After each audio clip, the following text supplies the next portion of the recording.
সুপ্রিয় দর্শক আসসালামু আলাইকুম, কেমন আছেন আপনারা? নিশ্চয়ই ভালো আছেন। আজকের ভিডিওতে আপনাদের সবাইকে স্বাগত জানাচ্ছি। আজকে আমি আপনাদের সাথে শেয়ার করব শেষ মাসের গর্ভবতীদের জন্য 5টি গুরুত্বপূর্ণ তথ্য। তাহলে চলুন মূল ভিডিওতে যাওয়া যাক। বাই দ্য ওয়ে, মূল ভিডিওতে যাওয়ার আগে একটা কথা বলি, আমি আমার চ্যানেলে pregnancy related, specially normal delivery related অনেক ইম্পর্ট্যান্ট তথ্য ভিডিও আকারে শেয়ার করে থাকি। এই তথ্যগুলো আমার পার্সোনাল এক্সপেরিয়েন্স ও আমার ডক্টরের সাজেশন থেকে নেওয়া। তাই আমার চ্যানেলটিকে যদি একবার আপনারা ভিজিট করেন, তাহলে আপনারা আপনাদের প্রশ্নাতীত মনের অনেক প্রশ্নের উত্তর পেয়ে যেতে পারেন। আমন্ত্রণ জানাবো আমার চ্যানেলটিকে একবার ভিজিট করে দেখার। এবারে চলুন মূল আলোচনায় যাওয়া যাক। আমি শুরুতেই বলেছি আজকে আলোচনা করব শেষ মাসের গর্ভবতীদের জন্য 5টি গুরুত্বপূর্ণ তথ্য সম্পর্কে। দেখুন, গর্ভাবস্থার শেষ মাস মানে হচ্ছে নবম মাস, যেখানে 36 সপ্তাহ শুরু হয়। সাধারণত 37 থেকে 40 সপ্তাহ হচ্ছে ডেলিভারির সময়। নর্মাল ডেলিভারি যদি হয়ে থাকে তাহলে নবম মাসেও হয়ে যেতে পারে, নবম মাসের মাঝামাঝিতেও হতে পারে, শেষেও হতে পারে। যে কোনো সময় নর্মাল ডেলিভারিটা হয়ে যেতে পারে। আর সিজার তো প্রিপ্ল্যান, সেটা সবাই জানে। ডাক্তারের সাথে আলোচনা করে আপনার সুবিধা মতো বা ডাক্তারের পরামর্শ মতো সিজার করিয়ে নেবেন। কিন্তু প্রতিটি গর্ভবতী মায়েদের জন্যই শেষ মাসে এই 5টি তথ্য খুব গুরুত্বপূর্ণ। আর সেগুলো কি কি? প্রথমেই হচ্ছে, গর্ভাবস্থার শেষ মাসটা একটু কষ্টকর সময়। কেননা এই সময় মায়েদের শরীরের ব্যথাগুলো বেড়ে যায়, কষ্টগুলো বেড়ে যায়। কারণ বাচ্চা তার জন্মের যে ওজন সেটা প্রপারলি তৈরি হয়ে যায়, সুতরাং মাকে পুরো একটা ভার, বাচ্চার একটা ভার মায় বহন করতে হয়। মায়ের শরীরের অংশগুলো বাচ্চাকে ভালো জায়গা দেয় বলে মায়ের ব্যথাগুলো, কষ্টগুলো বেড়ে যায়। শরীরটা অনেক ভারী ভারী লাগে, দুটো পা ভারী ভারী লাগে, হাতে পায়ে পানি এসে যায়, হাত পা ফুলে যায়, ঘুমোতে কষ্ট হয়, হাঁটাচলা করতে কষ্ট হয়, টয়লেট বাথরুম ব্যবহার করতে কষ্ট হয়, ইত্যাদি বিভিন্ন ধরনের কষ্ট, সমস্যা এই সময় হয় ও বেড়ে যায়। এগুলোকে কষ্ট করে সহ্য করতে হবে। এমনকি এ সময় অনেক মা করেন কি, একটু শুয়ে বসে থাকেন আরামের জন্য এবং আরামও পান, কিন্তু এই কাজটি কখনো করা যাবে না। এ সময় আপনাকে নিয়ম করে হাঁটাচলা করতে হবে এবং সেই সাথে টুকটাক কায়িক শ্রম করতে হবে। সকালবেলা ঘুম থেকে উঠে 30 মিনিট হাঁটাচলা করবেন, কিছুক্ষণ বাটারফ্লাই স্টাইলে বসে থাকবেন। রাতের বেলা খাবার পরে 30 মিনিট হাঁটাচলা করবেন, কিছুক্ষণ বাটারফ্লাই স্টাইলে বসে থাকবেন। যদি সম্ভব হয় দুপুরবেলাও খাবার পরে 30 মিনিট হাঁটাচলা করে কিছুক্ষণ বাটারফ্লাই স্টাইলে বসে থাকতে পারেন। সারাদিনে যেরকম যাই কাজকর্ম করেন না কেন, টুকটাক কায়িক শ্রম অবশ্যই করবেন। কষ্ট হবে, কিন্তু এতে সুফলটা হচ্ছে শারীরিক ব্যথা ও কষ্টগুলো কম হবে, প্লাস নর্মাল ডেলিভারি ক্ষেত্রে অনেক বেশি এটা সহায়ক হবে। সময় মতো জরায়ুর মুখ খোলা, পেইন আসার ক্ষেত্রে নিয়মিত হাঁটা চলা এবং টুকটাক কায়িক শ্রমের কিন্তু কোনো বিকল্প নেই। অনেকেই এ সময় বিভিন্ন ধরনের ব্যায়াম করার কথা বলে থাকেন। ব্যায়াম যদি আপনি আপনার নিজেকে সেফ রেখে করতে পারেন, হালকা ফুলকো ব্যায়ামগুলো করতে পারেন, তাহলে করা যাবে, কোনো অসুবিধা নেই। কিন্তু একেবারে ম্যান্ডেটারি নয় যে ব্যায়াম করতেই হবে। ওই যে বললাম যে নিয়মিত হাঁটাচলা করবেন, টুকটাক কায়িক শ্রম করবেন, এগুলো ব্যায়ামের কাজ করবে। আর আপনারা সবাই জানেন যে সবথেকে সর্বোৎকৃষ্ট ব্যায়াম হচ্ছে হাঁটাচলা করা।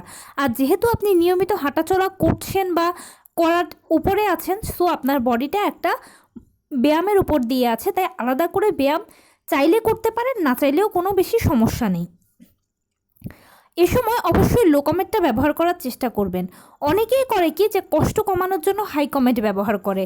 আমি বলবো এতে কষ্ট কম নয়, বরঞ্চ ক্ষতি হয়। আপনি যদি নর্মাল ডেলিভারির পেশেন্ট হয়ে থাকেন বা নর্মাল ডেলিভারির ইচ্ছে থাকে, তাহলে প্লিজ কষ্ট করে হলেও লো কমেটটা ব্যবহার করেন। কেননা লো কমেটটা ব্যবহার করলে যে সুবিধাটা হবে, আপনার পেলভিসের একটা ভালো ব্যায়াম হয়ে যাবে, আর যার ফলে সময় মতো পেলভিসের সংকোচন প্রসারণ হবে।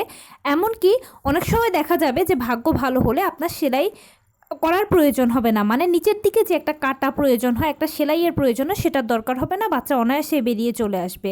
বাচ্চার মাথাটা 10 সেন্টিমিটার আর মায়ের পেলভিস যদি 10 সেন্টিমিটার থেকে একটু বেশি প্রশস্ত হয়, তাহলে কিন্তু আর সাইড কাটার কোনো প্রয়োজন হয় না, অটোমেটিক বাচ্চা বেরিয়ে আসে। আর এটা সুবিধা দেবে আপনাকে লো কমেট, সেজন্য চেষ্টা করবেন লো কমেট ব্যবহার করতে। অবশ্যই আপনি শেষ মাসে লাস্ট চেক আপটা করিয়ে নেবেন। এই চেক আপটা আপনার জন্য খুব গুরুত্বপূর্ণ। ডাক্তার আপনাকে যা যা পরীক্ষা নিরীক্ষা দেবে, অবশ্যই সেগুলো করিয়ে নেবেন। এতে যেটা হবে যে কোনো কিছু কম থাকলে সেটা বাড়ানোর সুযোগ থাকবে, বাড়তি থাকলে কমানোর সুযোগ থাকবে। ডাক্তারকে অবশ্যই জিজ্ঞেস করে নেবেন আপনার করণীয় কী হবে। আর রিপোর্ট যদি ভালো আসে তাহলে তো আলহামদুলিল্লাহ। অবশ্যই নাম সর্বস্ব নয়, ভালো একজন ডাক্তার চুজ করবেন। অনেকে করে কি যে এক এক মাসে এক এক সময় এক এক ডাক্তার দেখায়, শেষ মুহূর্তে গিয়ে আরেকজন ডাক্তার দেখায়। এটা কখনোই করা উচিত নয়। প্রেগন্যান্সি ভীষণ সেন্সিটিভ একটা ইস্যু, তাই প্রথম থেকেই আপনার একজন ভালো ডাক্তারকে চুজ করে ওনার আন্ডারে থাকা উচিত। এতে আপনি নিয়মিত ডাক্তারের অবজারভেশনে থাকবেন, ভালো মন্দ সব কিছু শেয়ার করতে পারবেন, এমনকি ওনার আন্ডারে ডেলিভারিটা হলে আপনার জন্যই কিন্তু সুফলটা হবে। এক্ষেত্রে খুব গুরুত্বপূর্ণ একটা বিষয় হচ্ছে, যেহেতু আপনি ডেলিভারির কাছাকাছি চলে এসেছেন, যে কোনো সময় আপনার ডেলিভারি হতে পারে, নবম মাসের যে কোনো সময় ডেলিভারি হতে পারে, সেজন্য এমন একটা হসপিটাল চুজ করবেন যেখানে নর্মাল ডেলিভারি ও সিজার দুটোরই ব্যবস্থা আছে। কেননা অনেক সময় এরকম হয় যে নর্মাল ডেলিভারি করাতে গিয়ে সামহাউ বা মা বাচ্চার কোনো একটা সমস্যার জন্য বা কোনো কিছুর জন্য করাতেও আর নর্মাল ডেলিভারিটা সম্ভব হয় না, বা মা ও বাচ্চার সিকিউরিটির জন্য, নিরাপত্তার জন্য দেখা যায় যে নর্মাল ডেলিভারিটা না করিয়ে সিজার করানো হয় বা ডেলিভারি টেবিল থেকে সিজার টেবিলে পাঠানো হয়। আর এই সময়টাতে যদি একই হসপিটালে নর্মাল ডেলিভারি ও সিজার থাকে, তাহলে নর্মাল ডেলিভারি টেবিল থেকে আপনাকে সিজারের টেবিলে পাঠিয়ে দেওয়া হবে স্ট্রেচারে করে, কোনো সমস্যা নেই। কিন্তু যদি এক হসপিটালে নর্মাল ডেলিভারি, অন্য হসপিটালে সিজার থাকে, তাহলে আপনাকে নিয়ে যে টানা হ্যাচড়াটা করা হবে, এতে আপনিও কষ্ট পাবেন, বাচ্চার তো কষ্ট হবে, এছাড়া পরিবারের সদস্যদের তো একটা ঝামেলার মধ্যে পড়তেই হবে। এছাড়া এই সময়টা অনেক সেন্সিটিভ একটা সময়, বাচ্চার যে কোনো সময় ক্ষতি হতে পারে, আপনার ক্ষতি হতে পারে। তাই এমন একটা হসপিটাল চুজ করবেন যেখানে নর্মাল ডেলিভারি, সিজার দুটোই আছে। অবশ্যই শেষ মাসে আপনার হসপিটাল ব্যাগটা গুছিয়ে রাখুন, নিজেকে শারীরিক ও মানসিকভাবে প্রস্তুত করুন। ডেলিভারির ক্ষেত্রে মানসিক প্রস্তুতিটা হচ্ছে সবথেকে গুরুত্বপূর্ণ। অনেকেই কি করেন, বিশেষ করে নতুন মায়েরা এ সময় বিভিন্ন জনের থেকে পরামর্শ নেন, উপদেশ নেন, বিভিন্ন জিনিস জানতে চেষ্টা করেন। জানাটা ভালো, কিন্তু জানতে হবে যে আপনি কার কাছ থেকে জানছেন। পরামর্শদাতারা দুই প্রকারের হয়, কেউ অযাচিত কথা বলে, আবার কেউ সঠিক কথাটা বলে। যদি কেউ সঠিক কথাটা বলে তাহলে তো আপনি সাহস পেলেন, কিন্তু যদি কেউ অতিরঞ্জিত অযাচিত কথা বলে তাহলে তো আপনার রাতের ঘুম হারাম হয়ে গেল। এমনিতেও এ সময় রাতে ঘুম কম হয়, তখন অযাচিত প্রশ্নগুলো আরও মনে ও মাথায় ঘুরপাক খায়। গর্ভবতী মা চিন্তা করতে করতে নিজের প্রেশারকে কেউ বাড়ায়, কেউ কমায়। আর এ সময় প্রেশারের আপডাউনটা মায়ের জন্য যতটুকু ক্ষতিকর, বাচ্চার জন্য সব থেকে বেশি ক্ষতিকর। অনেক বাচ্চা গবেষণায় দেখা গেছে জন্মের কিছু আগে মায়ের প্রেশারের কারণে কিন্তু গর্ভের ভেতরে মারা যায়। শেষ মাসে হাই প্রেশারও ভালো নয়, লো প্রেশারও ভালো নয়। তাই অযাচিত কথা শুনবেনও না, প্রশ্ন মনেও আনবেন না। একটা কথাই নিজেকে বোঝাবেন, যেই পরিস্থিতি আপনার সামনে আসুক সেটা আপনাকে মোকাবেলা করতেই হবে। দীর্ঘ 9 মাস যে সন্তানের জন্য কষ্ট করেছেন, সেই সন্তানের জন্যই আপনাকে পরিস্থিতিগুলোকে মোকাবেলা করতেই হবে, সেটা সিজার হোক আর নর্মাল ডেলিভারি হোক। এছাড়া এখানে আরেকটা বিষয়, অনেকে মনে করেন সিজার মানে হচ্ছে খারাপ আর নর্মাল ডেলিভারিটা মানে হচ্ছে ভালো। দেখুন, সিজার ও নর্মাল ডেলিভারি এই দুটো পদ্ধতি সন্তান জন্মদানের, কিন্তু মুখ্য বিষয়টা হচ্ছে আপনার সন্তান ও আপনি যেন সুস্থ থাকেন, সুস্থভাবে যেন আপনার সন্তান আপনার কোলে আসে। হ্যাঁ, সিজারের তুলনায় নর্মাল ডেলিভারিটা কিছুটা ভালো, এতে আপনি একটু সুফল ভালো পাবেন, কিন্তু তার মানে নর্মাল ডেলিভারিটা জোরাজোরি জেদাজেদির কিন্তু কিছুই নয়। আপনার উপরওয়ালা যেভাবে আপনাকে ভাগ্যে লিখে রেখেছে আপনার সন্তানকে পৃথিবীতে দেবেন, ঠিক সেভাবে আপনার সন্তান আসবে। আপনিও আপনার সন্তান যেন সুস্থ থাকেন, ডেলিভারিটা যেন সুন্দরভাবে সম্পন্ন হয়, সেটাই মনেও মাথায় গেঁথে নেবেন। নর্মাল ডেলিভারি ও সিজার একদম মাথা থেকে ছেড়ে দেবেন, অযাচিত চিন্তা করবেন না, নিয়মিত হাঁটাচলা করবেন, টুকটাক কায়িক শ্রম করবেন, নিয়মিত পানি পান করবেন, এতে অ্যামনিওটিক ফ্লুইডের ব্যালেন্স ঠিক থাকবে। ডাক্তার দেখাবেন, চেক আপ করাবেন, হসপিটাল চুজ করে রাখবেন, সেই সাথে অবশ্যই পুষ্টিকর খাবার খাবেন।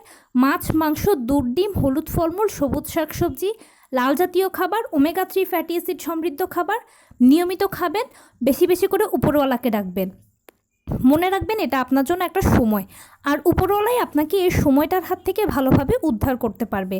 সেজন্য আপনি যেই ধর্মের অনুসারী হন না কেন, বেশি বেশি করে উপরওয়ালাকে ডাকবেন, পরিবারের সাথে সময় দেবেন, হাসি খুশি থাকবেন, মানসিকভাবে শারীরিকভাবে নিজেকে নিজেই শক্ত রাখবেন, নিজেকেই নিজে বোঝাবেন। আপনি নিজেই নিজের সবথেকে বড় ইন্সপিরেশন। তো এই ছিল আজকের ভিডিও, কেমন লাগলো বলুন। যদি ভালো লেগে থাকে ও হেল্পফুল হয়ে থাকে তাহলে প্লিজ লাইক কমেন্ট শেয়ার করতে একদম ভুলবেন না। আর সেই সাথে আমার চ্যানেলটিকে সাবস্ক্রাইব করার বিনীত অনুরোধ রইল। পাশে থাকা বেল আইকনটি ক্লিক করে দেবেন যেন আমি ভিডিও আপলোড করার সাথে সাথে আপনারা নোটিফিকেশন পেয়ে যান। যদি কোনো পরামর্শ থাকে যে কোন বিষয়ের উপরে ভিডিও বানালে আপনারা উপকৃত হবেন যদি সেটাও জানাবেন, আমি আপনাদের পছন্দের সর্বোচ্চ প্রায়োরিটি দেব। ভালো থাকবেন, সুস্থ থাকবেন। আসসালামু আলাইকুম।